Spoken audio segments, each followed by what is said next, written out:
جو اولاد نرینہ کے طلبگار ہیں یعنی بیٹے کے طلبگار ہیں ان کے لیے روحانی علاج عرض کرتا ہوں۔ بے اولاد مرد 7 نفل روزے رکھے، روزانہ افطار کے وقت پڑھے یا مصورو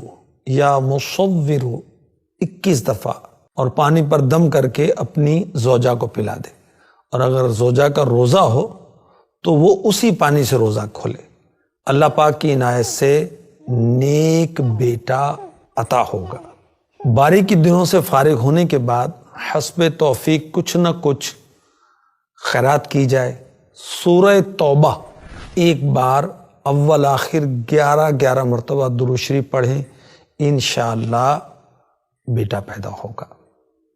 عورت ہر نماز کے بعد ایک تسبیح پڑھے، یعنی 100 مرتبہ یہ قرآنی آیت پڑھے جو سورہ انبیاء میں ہے، رب لا تذرنی فردا وانت خیر الوارثین۔ انشاءاللہ بیٹے کی نعمت عطا ہوگی۔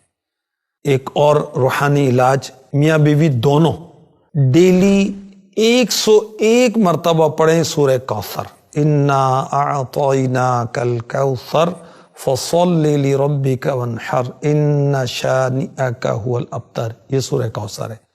انشاءاللہ جلد ہی بیٹے کے ماں باپ بن جائیں گے۔